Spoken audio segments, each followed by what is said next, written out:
سبيله لعلكم تفلحون.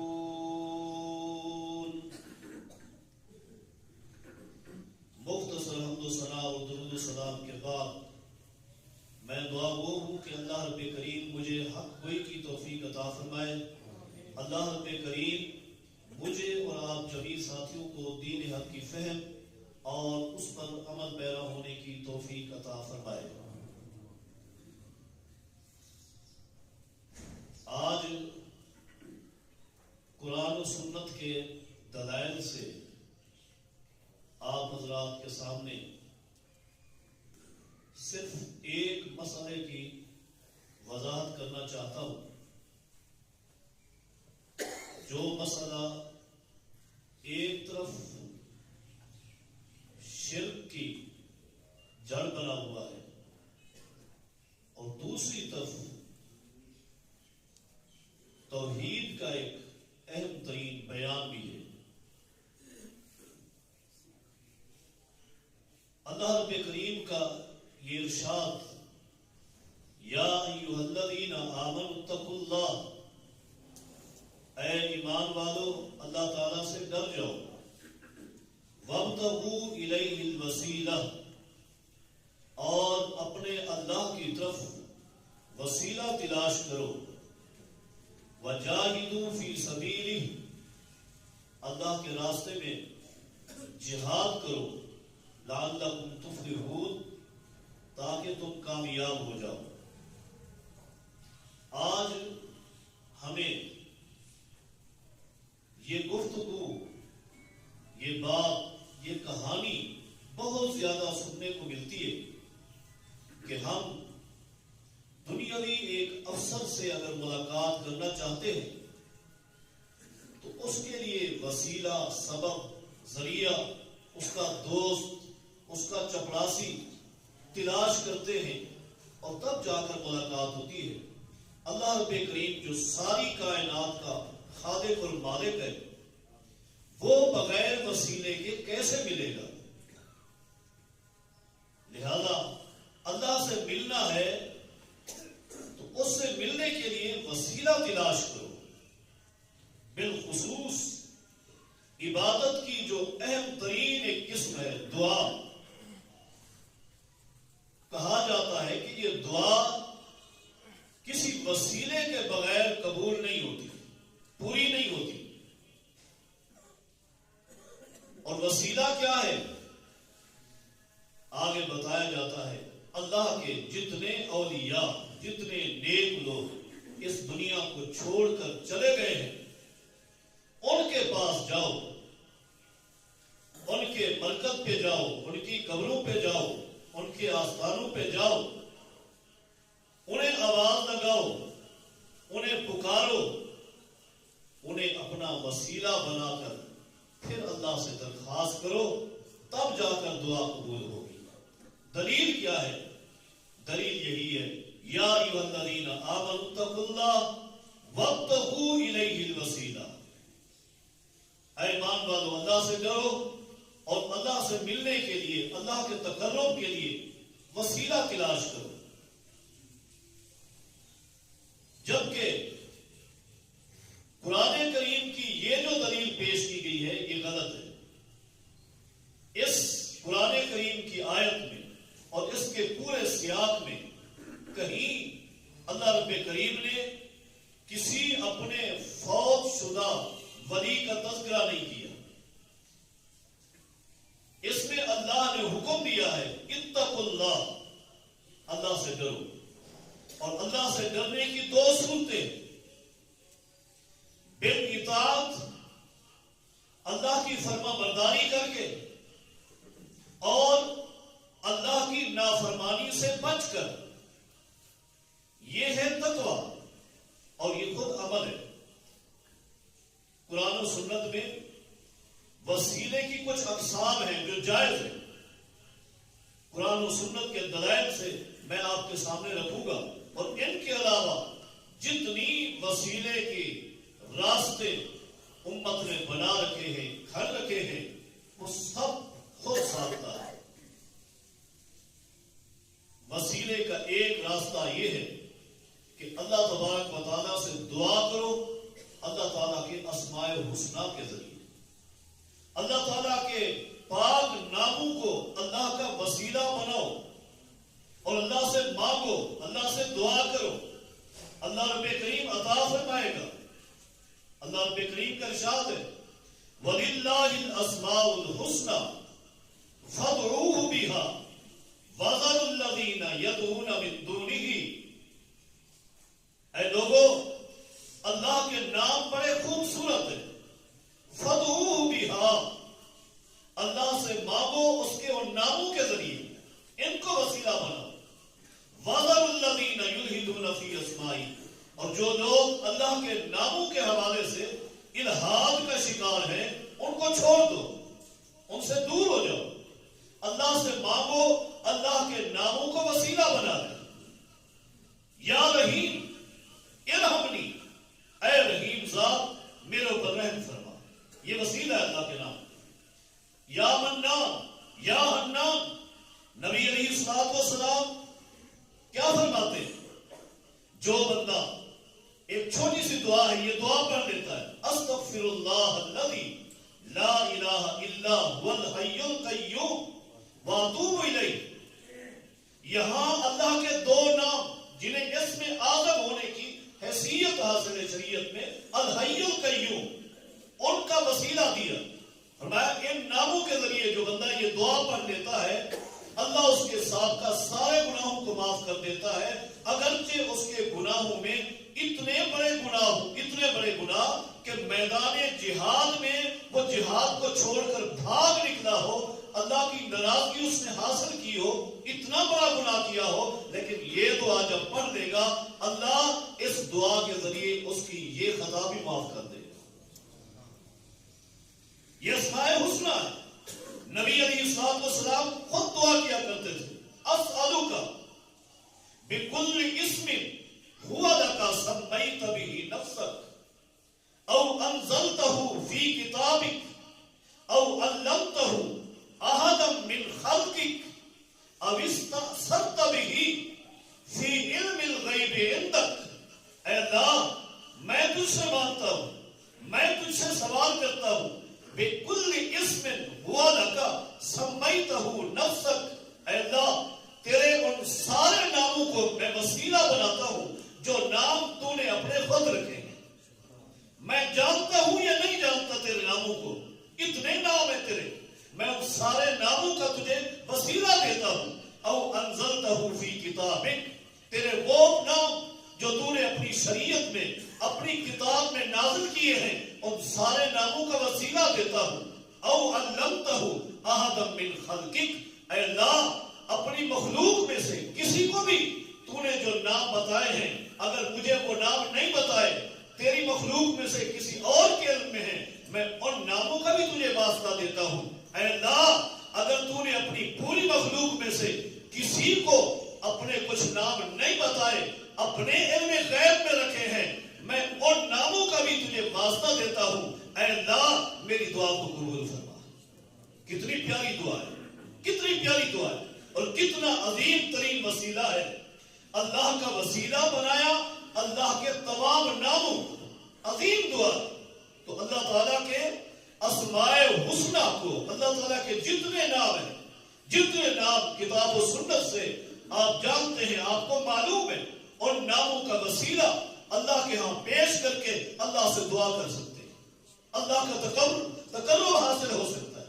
یہ ہے اللہ کے ہاں وسیلہ۔ اسی طرح وسیلے کی ایک اور صورت، ایک اور شکل جو قرآن و سنت سے ثابت ہے، وہ کیا ہے؟ وہ نیک عمل ہے، انسان کا اپنا نیک عمل۔ یا ایھا الذین آمنوا اتقوا اللہ وابتغوا الیہ الوسیلہ، یہاں بھی نیک عمل ہے۔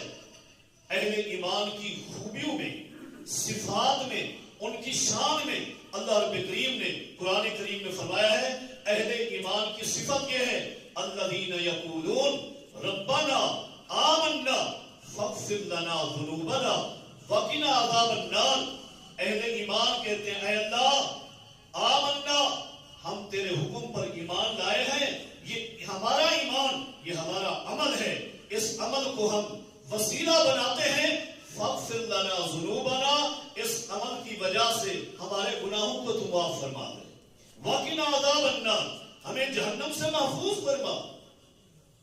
عقل مند لوگوں کی صفت اللہ نے قرآن کریم میں بیان کی کہ عقل مند لوگ کون ہیں، عقل مند لوگ کون ہیں، سمجھدار کون ہیں، سمجھدار کون ہے؟ فرمایا سمجھدار لوگ وہ ہیں جو کہتے ہیں ربنا اننا سمعنا منادیا ینادی للایمان ان آمنوا بربکم فآمنا ربنا فاغفر لنا ذنوبنا وکفر عنا سیئاتنا وتوفنا مع الابرار ربنا وآتنا ما وعدتنا على رسلك ولا تخزنا یوم القیامہ انک لا تخلف المیعاد۔ فرمایا عقل مند لوگ وہ ہیں جو کہتے ہیں اے اللہ تیری طرف سے اعلان ہو رہا تھا لوگوں ایمان لاؤ، ہم ایمان لائے، ہمارا یہ عمل اے اللہ تو قبول فرما، یہ ایسا عمل ہے کہ اس کو ہم وسیلے کے طور پر پیش کرتے ہوئے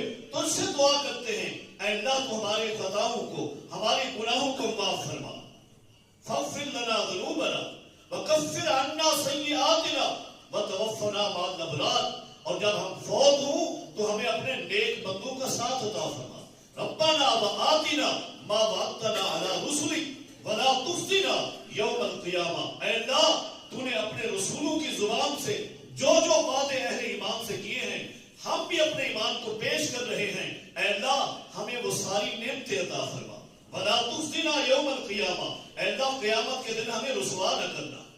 فاستجاب لهم ربهم، قرآن کہتا ہے فاستجاب لهم ربهم، اللہ ان عقل والوں کی اس دعا کو قبول کرتا ہے، ان کے اس وسیلے کو قبول کر کے اللہ ان کو یہ ساری نعمتیں عطا فرما دیتا ہے۔ یہ عمل کا وظیفہ ہے، عمل نیک اس کو وسیلہ بنا سکتے ہیں۔ بڑی معروف حدیث ہے صحیح بخاری کے حوالے سے، پہلی امتوں سے 3 آدمی بارش کے دوران جو غار میں چلے گئے اور وہاں سے چٹان اور پتھر گرا اور غار بند ہو گئی، انہوں نے کیا کہا؟ فانظروا اعمالا عملتموہم للہ صالحۃ، اپنے اعمال کی طرف نظر دوڑاؤ، جو عمل تم نے خالص اللہ کے لیے کیا ہو اللہ کے سامنے پیش کرو، اللہ ہمارے لیے آسانی پیدا کرے گا، لعلہ یفرج عنہا، اللہ ہمیں اس سے نجات عطا فرمائے گا۔ اور عمل کو پیش کیا، پھر عمل کو پیش کیا، ایک نے اپنے عمل کو پیش کیا، عمل کیا تھا؟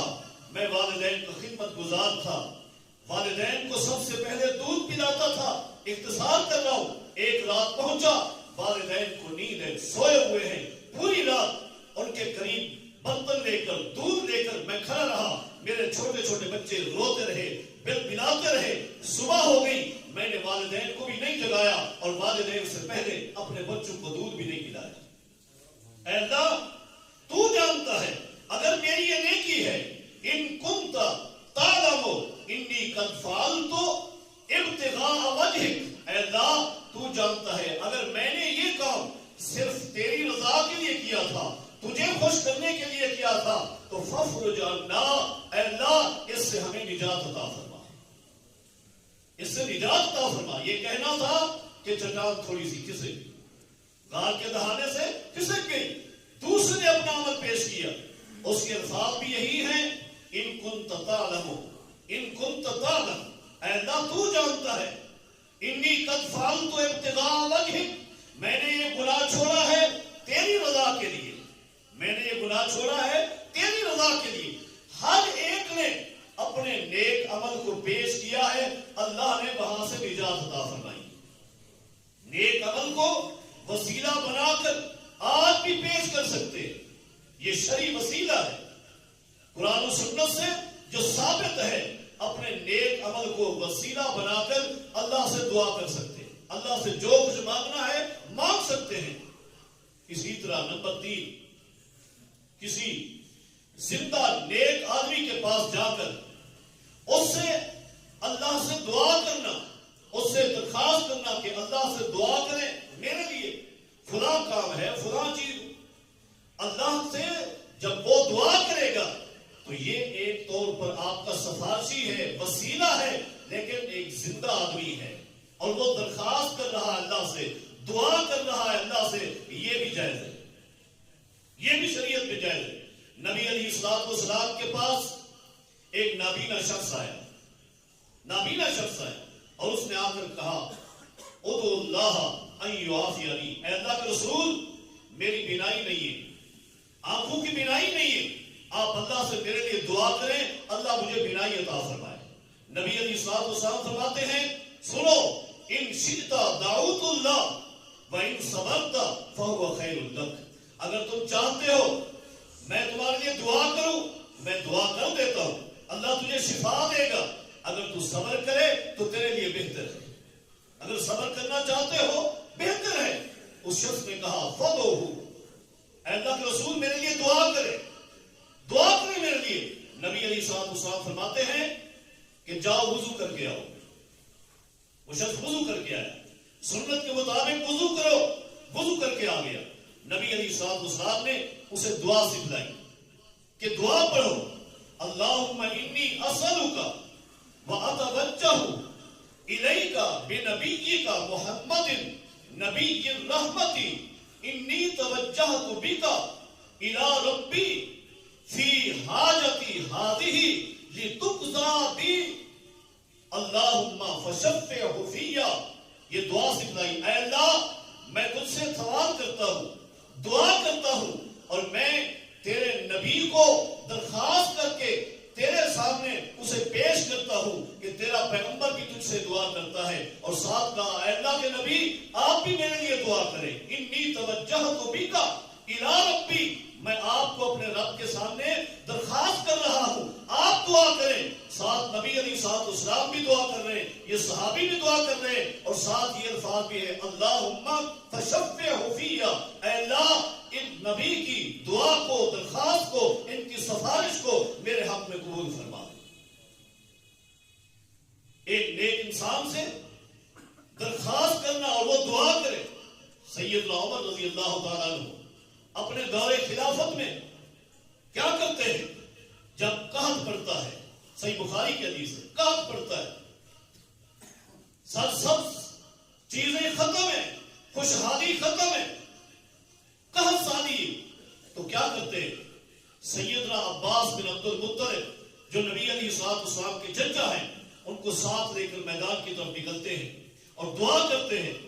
دعا میں کیا الفاظ ہیں, اللہم انا نتوسل انا کنا نتوسل الیک بنبینا فتسقنا, اے اللہ ہم جب تیرے پیغمبر زندہ تھے محمد الرسول اللہ صلی اللہ علیہ وسلم, ہم ان کو لے کر آتے تھے اور ان کو وسیلہ بنا کر ان سے دعا کرواتے تھے, ان سے دعا کرواتے تھے. فتسقنا, اے اللہ تو ہمیں بارش دیتا تھا, اے اللہ تو ہمیں بارش دیتا تھا.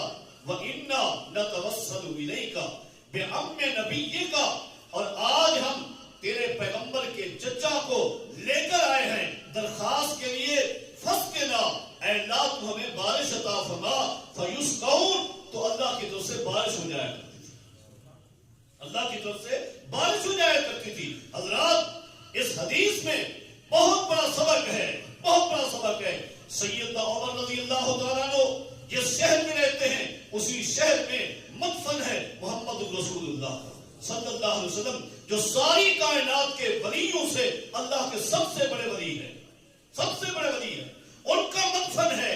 اور اس دور سے پہلے دعا بھی انہی سے ہوا کرتی تھی. آج سیدنا عمر رضی اللہ تعالیٰ عنہ انہی کے مدفن پہ, انہی کے مقبرے پہ, انہی کی قبر پہ جا کر کیوں نہیں کہا انہوں نے کہ اے اللہ کے نبی صلی اللہ علیہ وسلم آج ہم آپ کو وسیلہ بنانے کے لیے آئے ہیں, آپ ہمارے لیے بارش کی درخواست کریں, اللہ ہمیں بارش دے.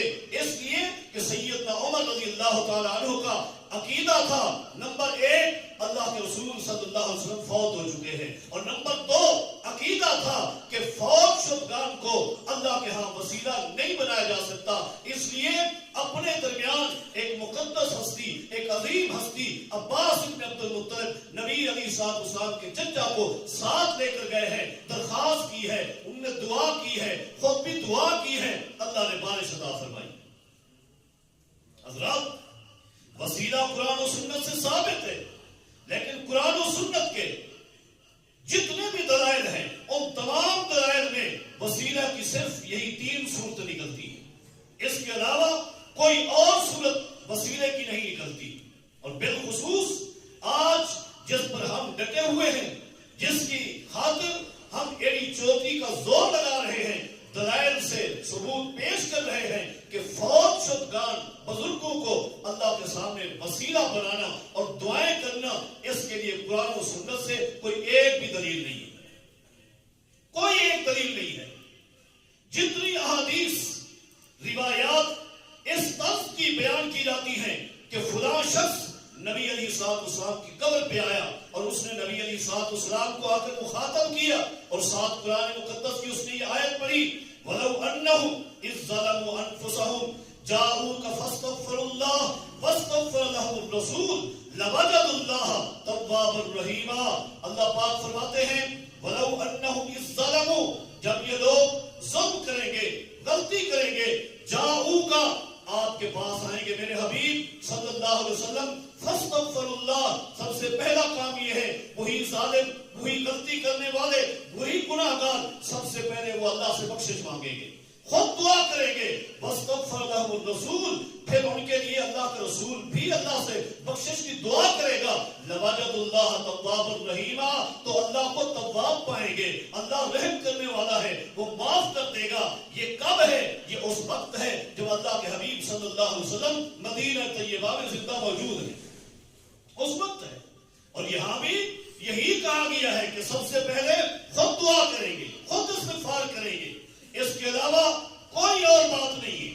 یہ جتنی باتیں ہیں یہ سب کہانیاں ہیں، یہ کھڑی ہوئی ہے ساری، اس طرح کی بہت ساری روایات آپ کو لوگ سناتے ہوئے ملیں گے کہ فلاں اس قبر پر گیا، فلاں اس قبر پر گیا، نہیں، قرآن و سنت کے دلائل سے یہ 3 چیزیں ثابت ہیں، اس کے علاوہ چوتھی کوئی چیز ثابت نہیں ہے۔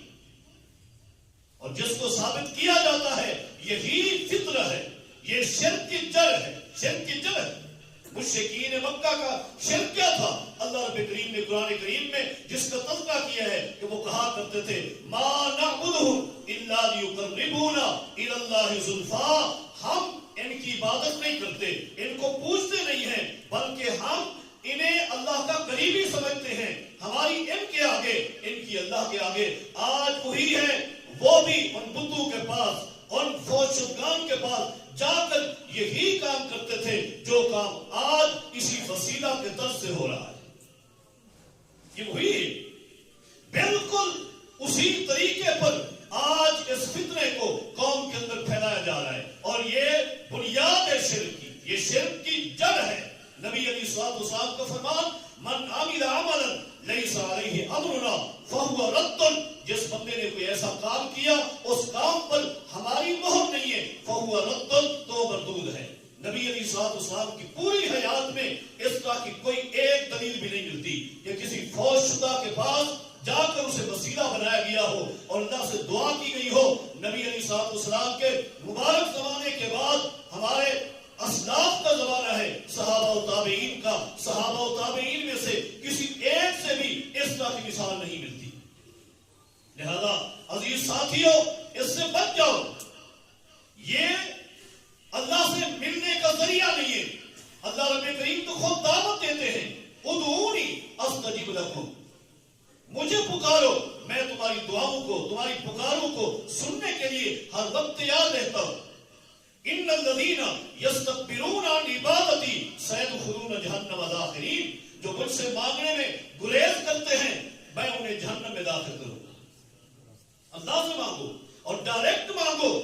وسیلہ کی یہ 3 قسمیں ہیں، ایک اللہ کے اسماء مبارکہ، اللہ کے ناموں کے ذریعے اللہ سے مانگے، اور نمبر 2 اپنے نیک اعمال کا وسیلہ پیش کر کے اللہ سے مانگے، اور تیسری صورت یہی ہے کہ کسی نیک بندے سے اپنے لیے دعا کی درخواست کریں، اللہ اس دعا کی درخواست کو، اس کی درخواست کو قبول فرماتا ہے۔ اس کے علاوہ یہ فوج شدگان والی باتیں، یہ ساری کی ساری وہی فتنہ ہے جو اہل مکہ کا تھا، اہل مکہ کا تھا۔ اور پھر یاد رکھیے یہ چھوٹی سی بات نہیں ہے، یہ جو شرک کی جڑ ہے یہ انسان کو گمراہی کے اس دہانے پر لے جاتی ہے کہ جہاں سے واپس آنا پھر ناممکن ہے.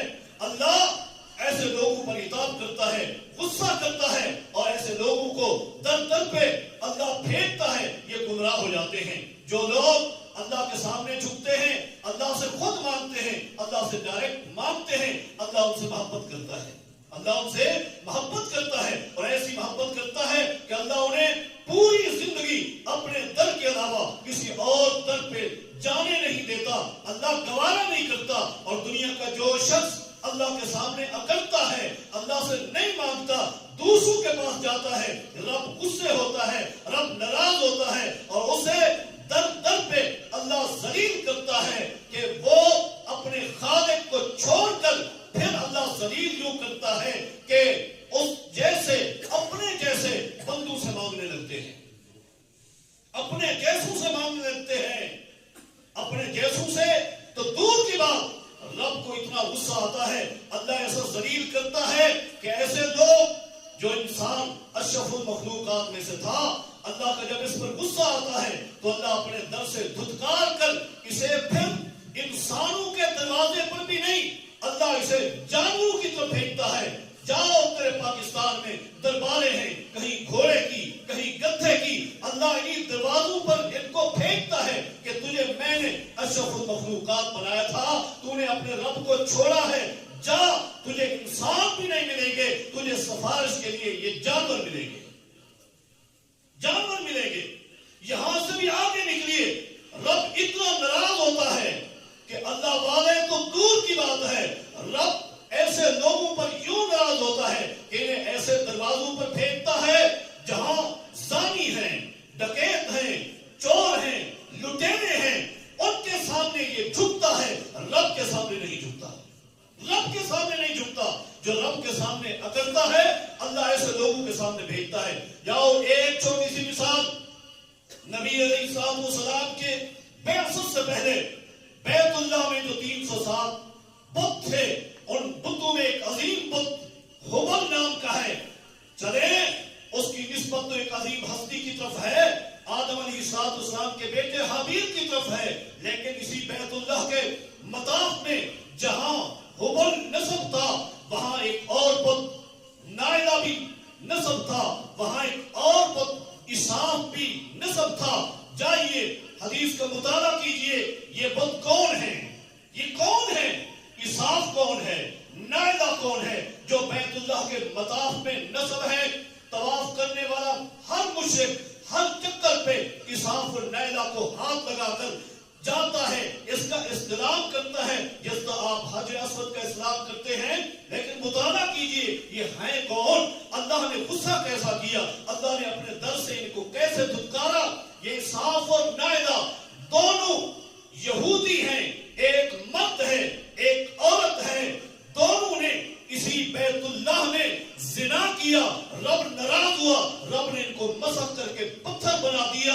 مشرک کو اللہ نے سزا دی, انہوں نے رب کو چھوڑا, رب نے ایسے زانیوں کا ان کو عبادت گزار بنا دیا. آج تیرے ملک میں بھی اس طرح کی درباریں موجود ہیں جہاں زانی دفن ہیں, جہاں ڈاکو دفن ہیں, جہاں چور دفن ہیں, جہاں لٹیرے دفن ہیں, اور جا کر نذرانے پیش کرتے ہو, رب کے برابر سمجھتے ہو, رب سے بھی اوپر مقام دیتے ہو. رب کا غصہ آتا ہے, رب اپنے دروازے سے دور کر کے دھتکار کر کے پھر اپنے ان لوگوں کے پاس بھیجتا ہے جو زانی ہیں, چور ہیں, لٹیرے ہیں, گدھے ہیں, گھوڑے ہیں, ان کے سامنے بھیجتا ہے. تو اشرف المخلوقات ہو کر ایک زندہ گھوڑے کے نیچے سے گزرتا ہے. کیوں گزرتا ہے؟ یہ گھوڑا تیرا وسیلہ ہے رب کے سامنے مانگنے کے لیے. تو نے وسیلہ سمجھا اس گھوڑے کو, اور تو اشرف المخلوقات. اللہ کا غصہ نہ آئے. اے اللہ تیرا کرم کہ تو نے مجھ جیسے ناچیز پر رحم کیا, کہ تو نے اپنے گھر کے اپنے در کے اوپر جھکنے کا خوگر بنایا. کتنے حسین چہرے, کتنے عظیم چہرے جنہوں نے تیرے سامنے جھکنے سے اکڑ کی, نخرے کیے, فخر کیا, تکبر کی. اے اللہ تو نے انہیں گدھے اور گھوڑوں کے سامنے جھکایا. اے اللہ ہمیں محفوظ فرما, اے اللہ ہمیں محفوظ فرما, اے اللہ ہمیں دین کی سچی فہم عطا فرما.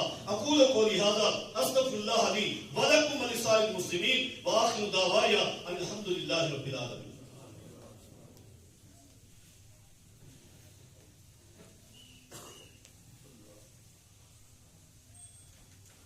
الحمد لله نحمده ونستعينه ونستغفره ونعوذ بالله من شرور انفسنا وسيئات اعمالنا من يهده الله فلا مضل له ومن يضلل فلا هادي له اشهد ان لا اله الا الله وحده لا شريك له واشهد ان محمدا عبده ورسوله اما بعد ان خير الحديث كتاب الله وخير الهدي هدي محمد صلى الله عليه وسلم شر الامور محدثاتها فإن كل محدثة بدعة وكل بدعة ضلالة وكل ضلالة في النار. جمعہ شروع کرنے سے کچھ دیر پہلے ساتھیوں نے ایک سوال کیا تھا کہ بعض ساتھی کسی تکلیف یا مرض کی وجہ سے کرسی کے اوپر بیٹھ کر نماز ادا کرتے ہیں. تو میں نے اس وقت بھی عرض کیا ہے اور اب بھی یہی عرض ہے کہ میں ایک طالب علم ہوں.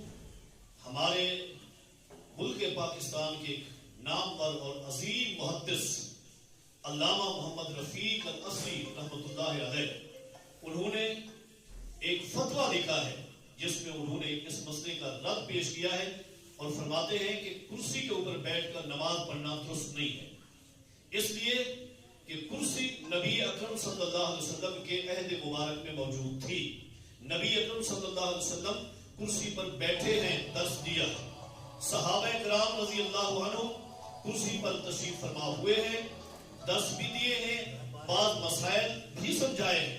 تو کرسی پر بیٹھنا نبی اکرم صلی اللہ علیہ وسلم سے ثابت ہے، صحابہ سے ثابت ہے، لیکن نماز کی حالت میں نہیں.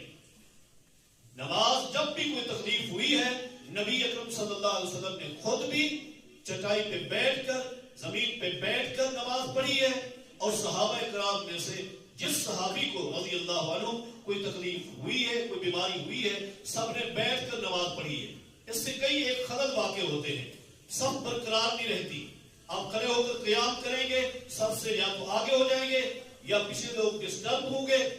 یہ طریقہ قرآن و سنت سے ثابت نہیں ہے. جب ایک چیز اللہ کے رسول صلی اللہ علیہ وسلم کے زمانہ میں موجود بھی ہے اور آپ نے اس پر جو کام نہیں کیا، اور نبی علیہ السلام کے ارشادات اور فرامین بھی موجود ہیں کہ جو بندہ کھڑے ہو کر نماز نہیں پڑھ سکتا وہ بیٹھ کر نماز پڑھے، بیٹھ کر نماز نہیں پڑھ سکتا لیٹ کر نماز پڑھے. کہیں نہیں فرمایا کہ اگر فلاں بیماری ہو یا اس قدر بیماری ہو تو یہ کرسی موجود ہے. اور اس وقت بھی فرنیچر کا کام کرنے والے موجود تھے اور کرسیاں بنا سکتے تھے، یہ کام ہوتا تھا، ہو سکتا تھا، لیکن نبی علیہ السلام نے کبھی صحابہ کرام کو نہ اس کی ترغیب دی ہے نہ خود عمل کیا ہے. اس لیے ہمیں چاہیے کہ ہم وہ عمل کریں جو اللہ کے رسول صلی اللہ علیہ وسلم سے ثابت ہے اور صحابہ و تابعین سے ثابت ہے، وہی عمل کرنے کی کوشش کرنی چاہیے. اللہ رب کریم ہم سب کو کتاب و سنت کی فہم عطا فرما دے.